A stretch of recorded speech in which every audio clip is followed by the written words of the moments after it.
She didn't raise her voice, she didn't fight back. She just stood there watching her food hit the bottom of a trash can like it meant nothing. Around her, people laughed, some looked away.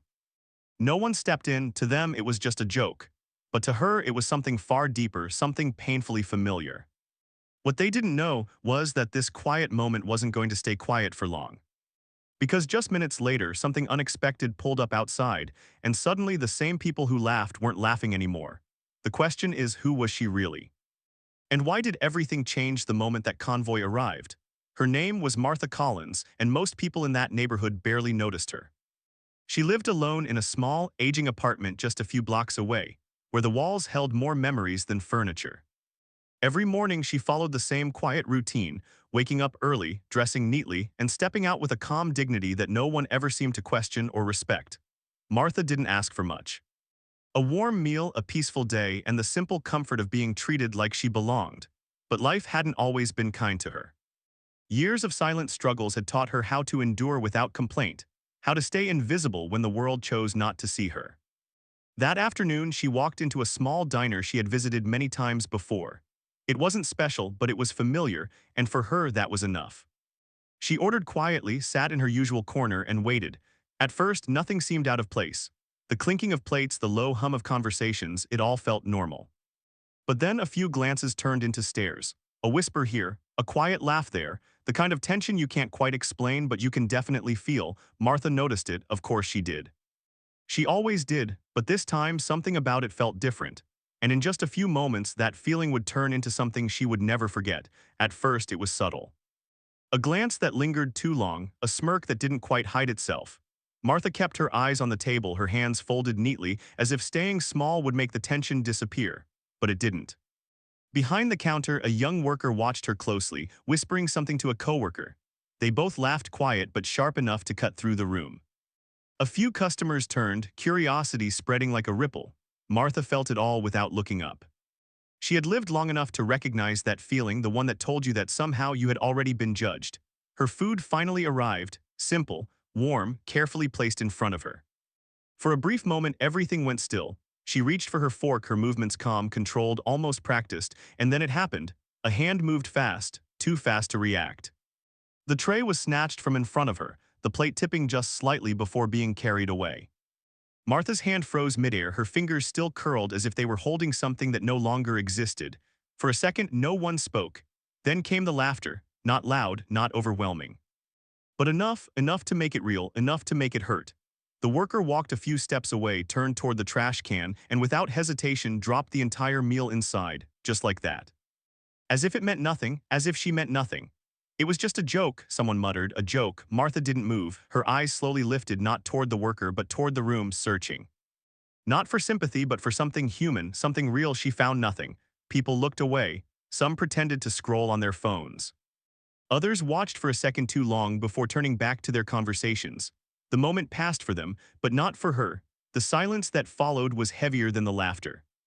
It pressed against her chest, stealing the air from her lungs. Still, she said nothing. No anger, no shouting, just that same quiet dignity she had carried her whole life, but something had changed. The worker, emboldened by the lack of reaction, stepped closer again, this time slower, more deliberate, eyes scanning Martha like she was a problem that needed to be removed. Another comment followed, low, careless, but filled with the kind of disrespect that doesn't need to be loud to be heard. And still, no one stepped in, not the manager, not the customers, no one. It was as if the entire room had silently agreed that this was acceptable, that she was acceptable to treat this way. Martha slowly pulled her hands back into her lap, her fingers tightening just slightly. For the first time, there was a crack in her stillness. Not anger, but something deeper, something heavier. And then from outside, the faint sound of engines broke through the silence. Low, powerful, unfamiliar. At first, no one paid attention, but the sound didn't fade, it grew louder, closer. Enough to make a few heads turn toward the window. Martha didn't look, but others did. And what they saw made the laughter stop completely. The engines didn't stop. They lined up outside, one after another, dark vehicles stretching along the street like a silent warning.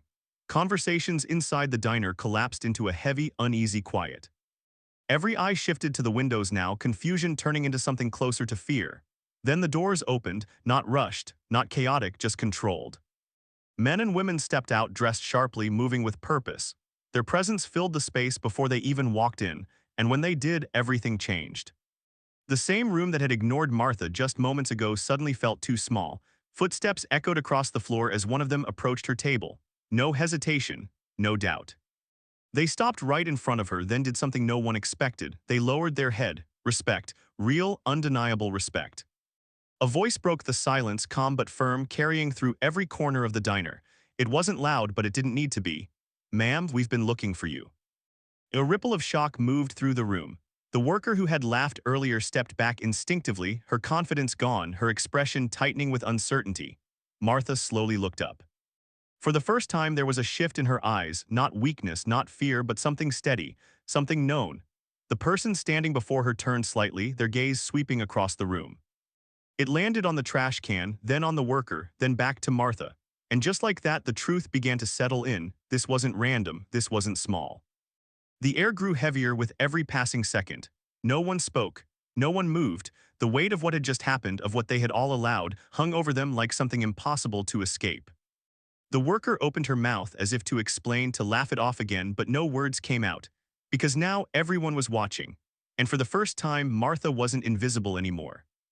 The question wasn't what they had done, it was what was about to happen next. No one spoke for a long moment. The room that had once been filled with quiet laughter now felt suffocating. Every eye stayed fixed on Martha, but this time not with judgment, with realization, with the slow, uncomfortable understanding of what had just happened and who she truly was. The people who had arrived didn't raise their voices. They didn't create a scene. Instead, one of them calmly walked to the trash can, paused for a second, then looked back at the worker. That single glance said more than words ever could, because this was no longer a joke, it was accountability. Within minutes, the manager appeared, nervous, apologetic, his tone completely different from the silence he had chosen earlier. The same customers who had looked away now couldn't seem to look anywhere else. Regret lingered in the air, thick and undeniable, but Martha remained calm. She didn't demand anything. She didn't argue, she simply stood up, her posture steady, her dignity untouched. The moment hadn't broken her, but it had revealed everything around her. Before leaving, she paused, not to speak. Just to look, a quiet, powerful look that held the weight of years, of being overlooked, underestimated, and dismissed. And in that moment, the room understood something they hadn't before. Respect should never depend on who's watching.